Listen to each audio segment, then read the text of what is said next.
Welcome back. You're with us here on Opening Fire. The market's off, of course, and most stocks in the negative. The market breadth, which basically is the ratio, the number of stocks which are higher to lower, that, of course, is overwhelmingly in favor of declines right now. That's the Nifty 50, but you look at the BSE 500, which is more representative of all of the market which is trading. I mean, you see a similar thing. Almost 90% of the stocks are actually down. 5% are actually higher. The rest, I guess, are unchanged at this point. We're speaking with the management at IL&FS Transport, which is the second largest road developer in the country. Mr. K. Ramchand is Managing Director with IL&FS Transportation Networks Limited. He's joining us right now. Mr. Ramchand, thank you very much for your time. Good morning. Prashant this side. Sir, could you highlight for our viewers, begin by highlighting for our viewers, what is IL&FS Transport all about? Just talk a little bit about your business, and then we'll take it from there. Yeah, thank you.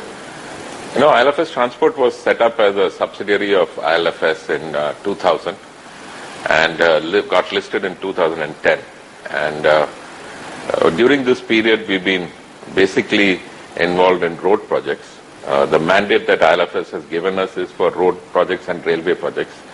As you know, IL&FS has other verticals which look at projects in other sectors, water, electricity, and the like. Our mandate is only to look at roads and railways. We started off with a project in Gujarat and in Delhi and in Tamil Nadu somewhere in '98, when this whole concept of a concession does not exist. We created probably the first concessions in the country. Concession agreement probably still has a lot of it applicable even today in many concessions as you find them in being applied across NHI and other sectors. Those 4 projects were the first projects that were put into this company. After that, as you know, today we have 27 concessions, of which 19 have been commissioned, and we have another 8 to go. 7 of them will get done by March 2017. After that, we'll just have 1 project left. You're probably aware that last week we were the lowest bidder for 2 projects in Maharashtra, connecting Maharashtra to Gujarat. And with that, we would have, if that is awarded to us, then we would probably have 3 projects which will extend beyond March 2016. Our business profile basically is to look at all the soft aspects of engineering and construction. We don't do construction ourselves. We hive it out to medium-level contractors, and that's the basis on which we've been functioning so far. And I think we've done fairly well for ourselves. We've built a business profile which is unique in nature, where we only look at soft aspects of the whole construction business, and we let the plant, equipment, machinery, and manpower be handled by our contractors for construction. Thank you. Sir, when you say concessions, what kind of concession agreements are these typically? These are all concessions which vary from 15 years to 99 years, as given by different authorities. You know, this is to design, build, finance, operate, and transfer an infrastructure project, and it's termed a concession agreement. And these are the agreements that we are handling today. Right. You said you got 27 projects, 19 are complete, right? Yeah. And you handle these independently, or typically you'd engage in a joint venture?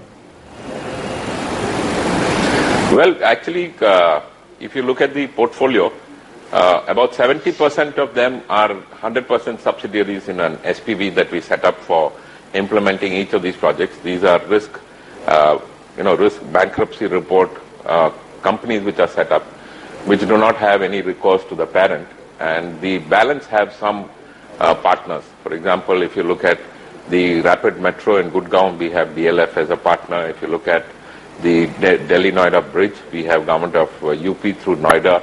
It's a listed entity, so we have about 70% of the company owned by shareholders. But otherwise, more or less, we actually put all these projects into an SPV which we own 100%. Right. So could you just take us through, very simply for our viewers, break us down. So if a government would invite a tender, you'd bid for it. You explained that you emerged as the lowest bidder in one of the projects last week, the announcement we saw. How would it work from there? Very simply put, what would you have to bring to the table in terms of equity? What would the government do? And just take us through from there. Yeah. Typically when a bid is announced by, let us say, today most of the bids come out from National Highway Authority of India. And when they announce a bid, then they provide us with a tender document. The tender document includes the contracts that one needs to enter and a feasibility report. Unlike the earlier days, when we had to, the maintenance requirements or the project requirements were prescriptive. Today, we have some flexibility in the way that we want to design, the way we want to construct it, and the way, we meet our maintenance requirements. Today, we are actually it's mostly based on performance standards, and therefore, we have some flexibility in the way that we want to build it and to design it. So when the authority gives out this tender, then, people go through a qualification process. You have to qualify for this because that's based on past experience that you have in the sector, the amount of equity that you're able to put in these projects, and cash accruals. Based on this, the National Highway Authority actually pre-qualifies. Amongst the pre-qualified, then they invite all those who are pre-qualified to bid for a project. The bid is a simple criteria. If it's a toll project, then the criteria is whether you want a subsidy from the government, which is called a grant, or the alternate is whether you offer a premium to government, which is a share of the toll revenues that you're willing to collect. And these are the only two parameters which exist as far as it's a toll project. The other part of a concession is some of these projects are given on a deferred payment basis. The deferred payment is called an annuity. So the person who bids the lowest annuity wins the project. Okay, so now once the price bid is opened, you know who's the lowest, and then the government then takes 30 days to issue a letter of award and sign the concession. At the time of signing the concession includes two things. One is responsibilities by the concessionaire and responsibilities by the government. Responsibilities by the concessionaire are basically to achieve financial closure in 180 days. And in 180 days, the government has to achieve closure on clearances, basically environment and forest if there are any, and also to make sure that land up to about 80% is available. Once both sides meet these conditions, then the government actually says that the appointed date is issued, which is the start of the concession. From the appointed date, you have about 30 months to construct the asset, and after that, you have 15 years or, whatever is the operating period. That depends on the feasibility of the project that the government has decided. So sometimes they'll say it is 22 years, sometimes 19, sometimes 25, and sometimes 27 years in the case of a toll project. In the case of an annuity project, we haven't seen annuities go beyond 20 years. So that's how it's done. In the 6 months, we also then do our designs. We try and get our contractors in place and get them ready so that they're able to mobilize as soon as the appointed date is done. Then, of course, we do the project management. It's built and it's constructed in that manner. And at the end of 30 months, you're supposed to build it. Now, in the event that there is an issue, there are always issues in a project which needs extension of time. Then if the extension of time is sought by the concessionaire because of some delay that he has caused on himself, then the concession gets reduced by that amount of time. But if the delay is caused due to a government event, then the concession is extended or you get a compensation amount for that. And that's how the concession works. Then you have 15 years through which you have to maintain that project to a predetermined standard, and at the end of 15 or 16 years, the asset goes back to government. It's then transferred at free. The company still remains with you. It's only the asset which goes back, which had been domiciled in this company. So that's how a concession works.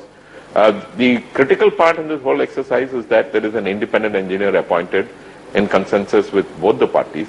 The independent engineer is responsible to monitor and make sure that road is safe and applicable to users at all points of time, and that it is maintained at those predetermined standards. So that's a critical component in these whole exercises, and that's how it works.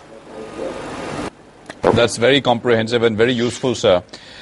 Just two specific points with regard to that answer. One, you said for toll, when you said that some is, either you can ask for a grant or you bid at a premium. In the case of premium, where you How would it both work operationally? I understand that 80% of your projects which are operational are toll, right? So let's just spend some time there. Yeah. Okay. In the case of a toll, when you ask for a grant, you see what happens is that all projects don't have the same amount of traffic.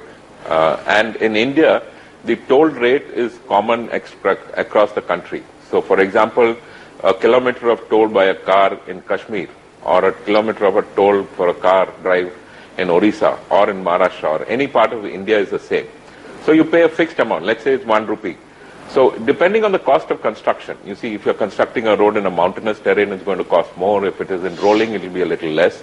And if it is in plain, it will be much lesser. So depending on the conditions of the cost, since the toll rates are fixed by government, you arrive at what the revenue should be. And if that revenue is sufficient to meet your IRR requirements for a project, then then that is when you start working on whether you want to give a grant or whether you want to ask for a grant or whether you want a premium. So let us say that based on the cost that your IRR that you get from the project based on your revenue forecast is 10%.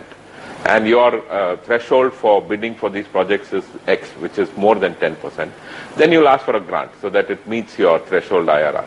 If it is more than your threshold IRR, then that is when you offer a premium so that you actually surrender part of the revenues to the government, in which case your threshold IRRs are met, and that's how one bids for these projects.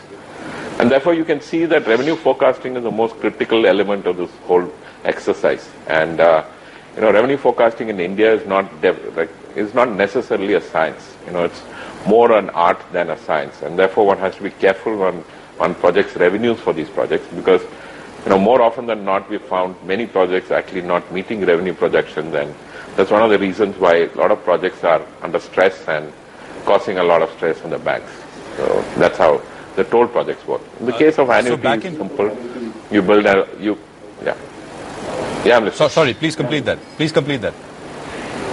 Yeah, in the case of an annuity, you know what your IRR is, and therefore you check out on how much you should ask for an annuity, and that's the annuity that you work out. So, but the annuity is a fixed payment across 15 years. So if you ask, let us say, 100 rupees per month, or 100 rupees per year, then you get 100 rupees for the 15 years. So the value of money comes down as you go up as the time passes, but the amount of annuity remains the same. So you have to be, that's a calculation that one has to do so that you make sure that you're able to meet all your commitments, both to equity and debt holders. Right. So back in 2011, 12, etc., when a lot of the projects were bid out and then nothing happened, the private sector kind of walked out. What would have happened is that revenue projections were too aggressive. Traffic projections, etc., were just too rosy, and it didn't quite meet up when it came to actual construction. Yes. You see, one of the biggest elements of traffic projection is to assess how GDP is going to grow, because GDP has some significance on the amount of traffic. So, and macroeconomics really is not in the hands of a concessionaire. And we are building a small 100-kilometer road in the boondocks, and you expect that the concessionaire will know what the macroeconomic conditions are going to be, for 15 years or 20 years, and therefore there's a fair bit of assessment, which is why I said that it's more art than science, because the amount of information that you have to predict it accurately is very less, and therefore one has to be careful. And like you rightly said, 2011-12 people were expecting the GDP to grow much faster and at a better rate, and unfortunately that didn't happen, and therefore a lot of projects have been underreported or had achieved revenues much lower than what was expected, and therefore the stress on everybody around. Okay, all right. 80% of your projects are toll, right, sir? And the rest are annuity. What kind of... 60% are toll. Okay, 60% are toll. Yeah, all 60 right. toll and 40% annuity, yeah. Okay. Generally, which is more profitable, sir? I would think that both are equal, since the targeted IRRs that you are looking at for both projects are the same. So the return on equity which you expect when you bid for a project are the same. But in the case of an annuity, if you construct the asset properly, then you're almost certain that you'll get your IRR. In the case of a toll, like you're seeing stress, because it's dependent on a large of external factors, it can work both ways. If your projections are lower than what actually occurs, then you do better. But if the projections are lower, then so the amount of risk on a road, on a toll project are definitely higher than an annuity project. In terms of the commitment, financial commitment that you got to bring on table, does it need you to take on a fair bit of debt? Yeah, that's true. Because you see, you have to be careful about the leverage that you do. So, in an SPV, the debt that is taken, you have to understand two things. There is debt at, let us say, the IL&FS transport level, and there is debt at the consolidated level. In the consolidated, 70-80% of our debt is at the SPV level, which is self-financed. It's project recourse and is paid out from the projects itself. Therefore, by definition, infrastructure companies will have high debt-equity ratios, and if you find debt-equity ratios of between 3 to 4, I don't think it's surprising. That's the way these projects are structured, because each of these projects have, let us say, 70% debt and 30% equity. So that's the minimum that you can expect in all these projects. And the consolidated level? Parent level? Yeah, consolidated. The parent is, for example, in our parent level, we have about 7,000 crores of debt and 4,000 crores is our net worth. So it's about 1.5. So I think that that's comfortable as far as everybody is concerned, and we really see no cause for concern there. And we have some regulations on how much debt equity we can take at both consol and at the holding company level, which is holding company level, and therefore we're really certain about meeting our commitments on the debt. Okay, fair enough. Can you talk about the future opportunities about, is NHAI putting up a lot of projects together, bidding them out? What's happening? And for you, IL&FS Transport, where does the opportunity lie? Yes. You see, there are two opportunities that lie. One is, of course, the concessions which come out from the NHAI. And there are concessions which come out from the state government as well as from a large number of projects which come out from the ministry. We are also assessing whether the railways which have been announcing that they will come up with a large program will also have some concessions. So I think there is a lot of opportunities in the domestic market. The NHAI has today, bid out a large number of concessions. They're coming up with a new concession model, which should actually be more favorable as far as the lending community is concerned. And, they're also doing, you'll be surprised, because if you look at the amount of work that was done by NHAI and ministry last year, close to 5,000 kilometers or between 4,000 and 5,000 kilometers of projects have actually been tendered and awarded last year. But 90% of these were on an EPC or a construction contract basis. Compared to that, this year, they have done, fairly significant amounts, and I think the amount of BOT projects which have got tendered and awarded are higher than what was done last year. So I think this is the way that this industry will grow. At some point of time, you'll have concessions driving the business. At some other points of time, you'll have the EPC measures driving the business, and one needs to make sure that you have an adequate pipeline to maintain your profitability as well as your turnovers.